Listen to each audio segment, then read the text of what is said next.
our religious liberty. Amen.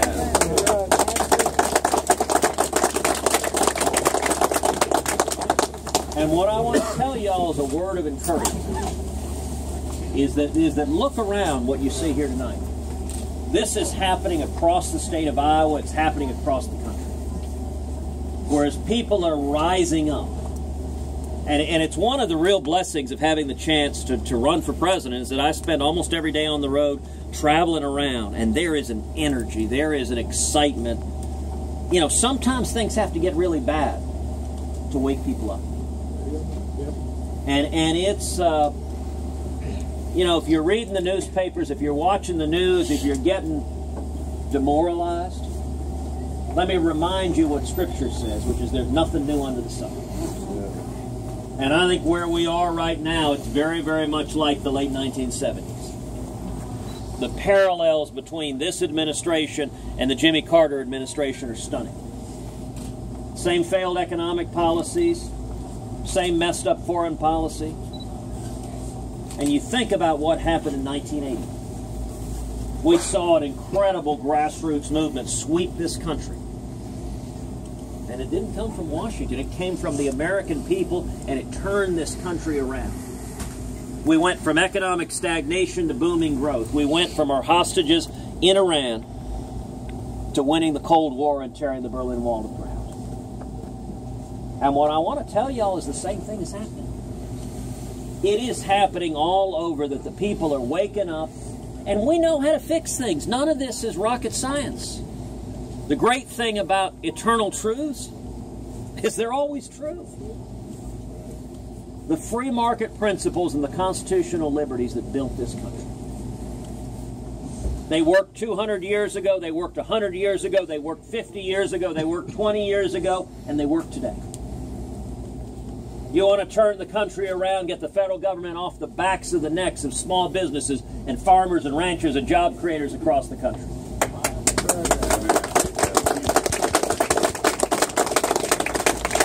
You pass fundamental tax reform. You pass a simple flat tax where every American can fill out their taxes on a postcard, and you abolish the IRS. That's right.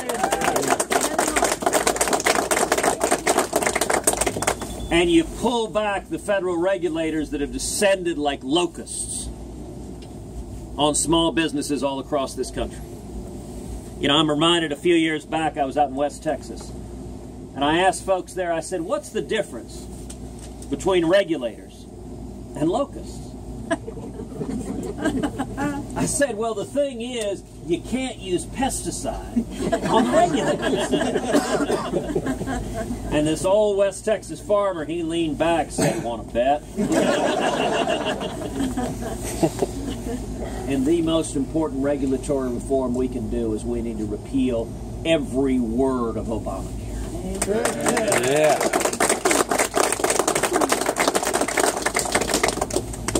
We need a federal government that isn't violating our free speech, that isn't violating our religious liberty, that isn't violating the Second Amendment, that isn't violating our privacy, but is standing up and saying, we will defend the Bill of Rights of every American. And then you look abroad. As messed up as everything is at home, for 7 years, we have abandoned our friends and allies. Instead of a president who boycotts Prime Minister Netanyahu, imagine America standing unapologetically with the nation of Israel.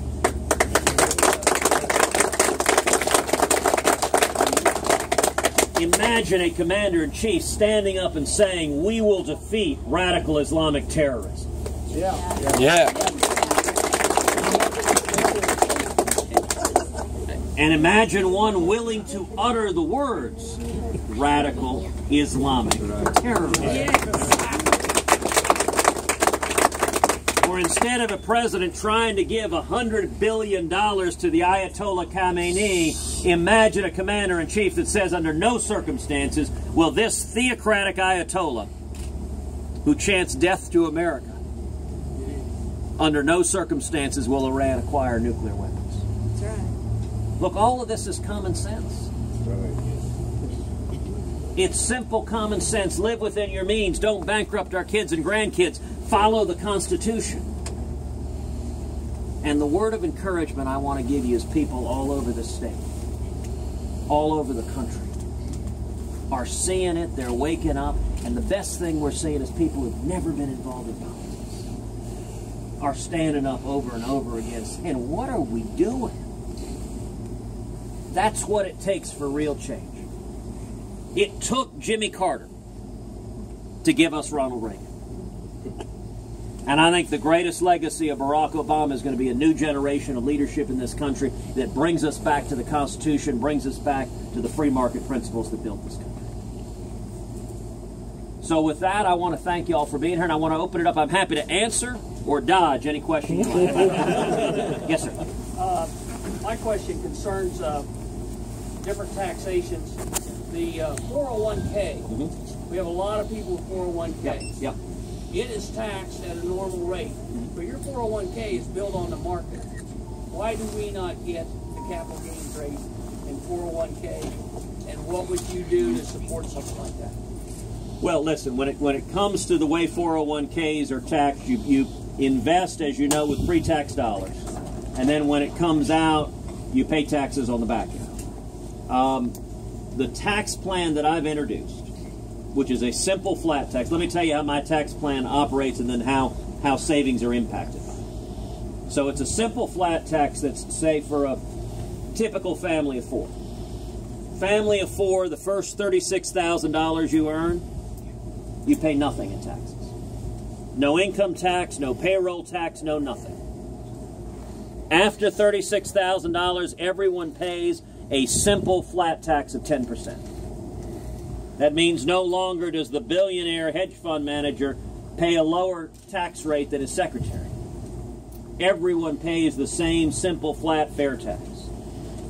And then on the business side, we're going to put in place a simple 16% business flat tax. Now that applies uniformly across all businesses. So you don't have giant corporations like we have now with armies of accountants that pay little to nothing in taxes, while small businesses get hammered with the corporate income tax. Those two taxes, a 10% personal flat tax and a 16% business flat tax, allow us to eliminate altogether the corporate income tax. We eliminate altogether the payroll tax. Single biggest tax most working men and women pay is the payroll tax. Payroll tax goes away, goes to zero. Allows us to eliminate the death tax. You look at farmers and ranchers and small business owners, the death tax is one of the most unfair taxes that forces people to sell their farms or ranches or businesses when one generation passes away. We eliminate the Obamacare taxes. And one of the aspects of it as well is that everyone each year, each adult, can invest up to $25,000 in a universal savings account, which is exempted from the 10% flat tax. So you have basically, but unlike a 401k, you don't have the government deciding you can only use this when you retire. We're going to decide we're going to penalize you if you use your own money. This universal savings account, each adult can invest up to $25,000. It's in pre-tax money. All of the earnings you can earn, and you can spend it on whatever you want. If you want to use it for retirement, you can. If you want to use it for education, you can. If you want to use it for medical expenses, you can. If you want to use it for a down payment on your house, you can. And so it sets up a scenario that makes it easier for working men and women to save and invest. And then on the back end, you ask about capital gains. One of the things about my simple flat tax, we no longer have a different tax rate between income tax and capital gains. Everything is 10%. The simplicity, so you don't have people, you look at people right now, they're allocating capital, and they make decisions based on where's the tax rate. What's the best tax rate? All right, I want to hold this stock for another 6 months because then I pay long-term capital gains instead of short-term capital gains. Under the simple flat tax, everything is 10%. And so you make the decisions where to invest your money based on what you think makes the most sense for your family, not gaming the system. And what that does is it takes power out of Washington and it brings it to the people. right, let's do maybe 2 more questions. Yes, sir, in the back. I have a question. I'm sure you're aware that the Constitution requires the president to be a natural-born citizen. Mm-hmm. Yes. And don't get this wrong. No, I'm supporting your candidacy, but I hope this doesn't become an issue for you. Yep. You were born in Calgary. I was. And to an American mother. Right. And an immigrant American father from Cuba. Yeah. Right. Yeah. Is it settled in the law? And if so, can you cite me a court case? My understanding was it's never been settled as to what a natural-born citizen means. Okay, so it's a great question. Let me give you the facts and then answer the legal piece of it. Under the Constitution requires that anyone who is president be a natural-born citizen. In terms of the facts of my birth, as you mentioned, I was born in Calgary. My mother was born in Wilmington, Delaware. She is a citizen by birth. And so under federal law, and this has been true from the very first Congress, our immigration law has defined the child of a U.S. citizen born abroad as a natural-born citizen. So there are 2 types of citizen. There's a natural-born citizen or a naturalized citizen. I have never breathed a breath of air on the planet Earth when I was not an American citizen. It was the act of being born to my mother that made me a citizen. And the question of whether a citizen born abroad, if any one of us travels abroad and we have a child, whether the child of a U.S. citizen born abroad qualifies as a natural-born citizen, is a legal matter, is quite straightforward. It was literally the very first Congress, many of whom included the framers who drafted the Constitution, who passed the first immigration law defining as a natural-born citizen, and they used those terms, the child of a U.S. citizen born abroad. Legally, it's also come up, interestingly enough, a number of times in our history. So, for example, John McCain was born in Panama, but he was a natural-born citizen because his parents were U.S. citizens. George Romney, Mitt's dad, who you remember ran for president in 1968, George was born in Mexico when his parents were Mormon missionaries down there. But he was a natural-born citizen because his parents were. And the third example is kind of interesting. It's Barry Goldwater, who was born in Arizona, but before Arizona was a state, when it was just a territory. And so as a legal matter, you ask, is there a specific Supreme Court case that has decided this? No, it has not been litigated. But as a legal matter, it is a straightforward legal question. And in fact, about 8 months ago, 2 different people, number one, Paul Clement, who was the United States Solicitor General under George W. Bush, and Neil Katyal, who was the acting Solicitor General under Barack Obama, they together wrote an article in the Harvard Law Review. And this is a Democrat and a Republican. They both said, listen, we're not supporting Cruz. But as a legal matter, it is plain as day that the child of a U.S. citizen born abroad is a natural-born citizen. So, will people raise this for political mischief? Sure, it's politics. That's what they do. But as a legal matter, and I've spent most of my adult life defending the Constitution and litigating in front of the Supreme Court. As a legal matter, it's quite straightforward, and I don't believe there is any impediment whatsoever. Thank you. Yes, sir. All right. As president, to do these campaign promises you want to do, you have to have the help of the Congress to do it. Obviously, the Republicans in Congress right now don't really want the same things you do. They're more for Obama's thing than what you are. What's your plan to defeat the cronyism in Washington first? Right. Really? So it's a great question. His question was to get the changes you want done, you've got to work with Congress, and right now the Republicans in Congress don't seem to want to do that. How are we going to get it done? And let me frame it a little higher level of generality and then get to the specifics, which is, how do we really change the path we're on? Listen, one of the things the left, one of the things the media wants everyone to believe is we can't change where we're going. We can't win the election. They tell us that all day long.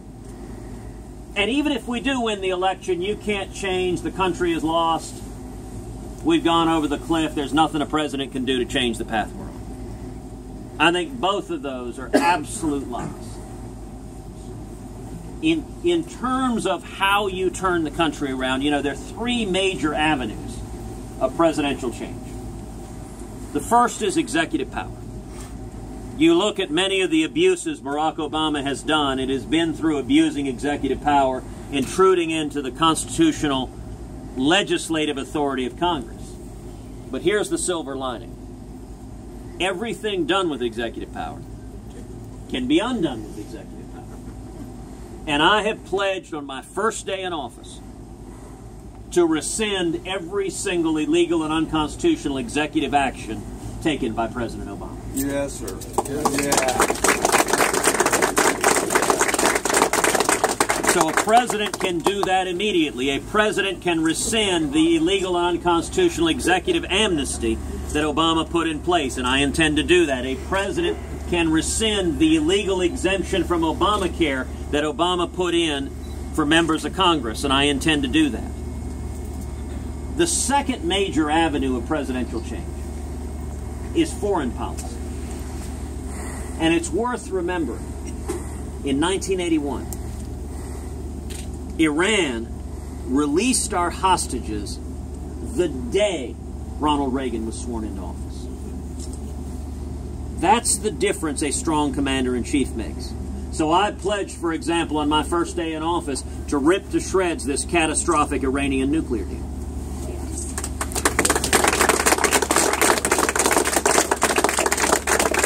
And to begin the process of moving the American embassy in Israel to Jerusalem, the once and eternal capital of Israel.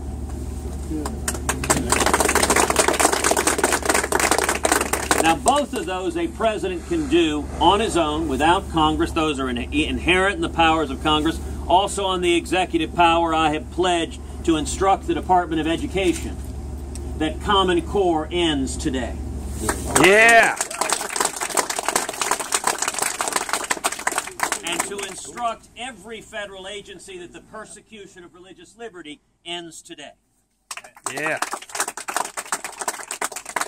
Now, for all of those, you don't need Congress for any of those. The third avenue, though, and you're right, the third avenue is legislation. Now, getting things through Congress, particularly big, significant legislation, ain't easy.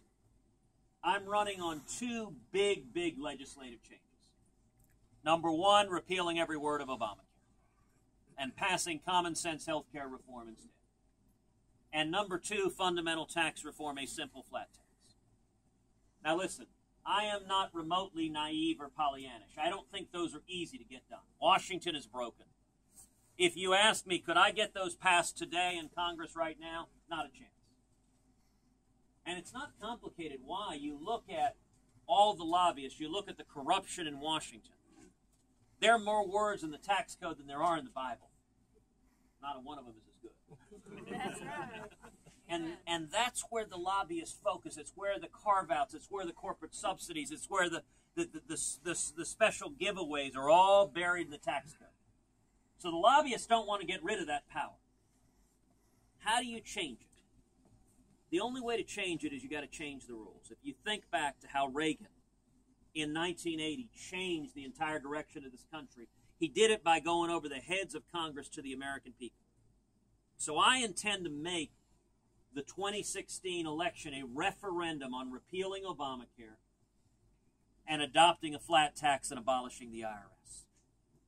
And the way you change it is you come out of November 2016 with a mandate from the people. You know, there's an old joke that politics is Hollywood for ugly people.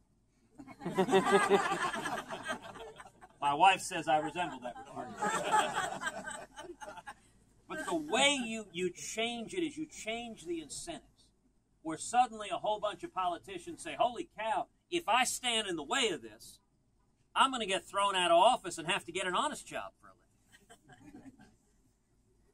Go back to 1981, when Reagan got elected.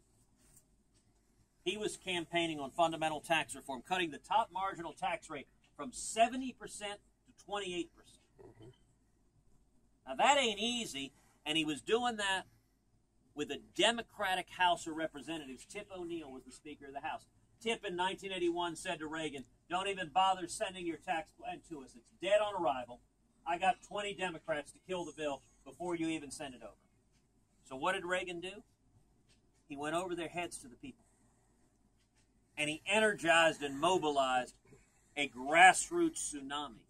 And suddenly, their phones started ringing off the hook. And tips 20 votes became 19, became 18, became 17, as all these politicians said, holy cow, I can't stand in the way of this. That's the only way to do big legislative change, is to get a mandate from the people. And it's one of the problems with you have so many Republicans who run these timid campaigns, where if you run on nothing, number one, you ain't going to win. And number two, even if by some miracle you do win, if you run on nothing, when you get elected, you're going to do nothing. And I think the challenges facing this country are too serious for us to do anything short of real and fundamental change. And listen, if we repeal Obamacare and adopt a flat tax, the impact on economic growth, we will see millions of new jobs in this country. We will see wages going up. We will see investment going up. We will see opportunity for young people in schools coming out of school with 2, 3, 4, 5 jobs. We've seen that these principles work. We just got to get back to them. That's what this election is about. And let me tell you, the folks that are gathered here tonight, y'all scare the living daylights out of Washington. And liberty is never safer than when politicians are terrible. And that's where the ultimate power is in politics. It is with the grassroots. It is with we the people. And so what we are working very hard to do is we are building a grassroots army across Iowa and across this country. And what I would ask y'all to do is I would ask you to come together and join us. Come together and commit to caucus for us on February 1st, to come out on a cold Iowa winter night when you could be at home in front of the fireplace, but come to a junior high gymnasium instead. And stand up and stand with us together. And I ask you beyond that for you to volunteer. Volunteer to lead in your precinct. Volunteer to lead in your county and to get others to do so. Call your sister, call your son, call your next door neighbor or your business partner or your college roommate. Say, listen, this election matters. It matters for my kids, for my grandkids. And the third thing I would ask of you guys is that you pray. Between now and February, between now and November of next year, that you be on your knees praying. 2 Chronicles 7:14 says, if my people which are called by my name shall humble themselves and pray, that he will hear their prayer and forgive their sins and heal their land. That is a promise that we are standing on, and I ask for your prayers that this awakening that is sweeping Iowa and sweeping this country, that it grow and grow and grow like a gathering storm. That's how we turn this country around and bring this country back. And I got to tell you, I am inspired that we are late at night on a Saturday night where you could be a million other places, and we're all here at the Cases. I hope people are having, what is it, the taco pizza? So I hope a few people buy some taco pizza. Actually, it's rural Iowa. Casey's is open. Well, that's... Well, I appreciate y'all standing up and standing together. And let me tell you, you inspire me because it's how we're going to turn this country around. And so thank you. I've got one question.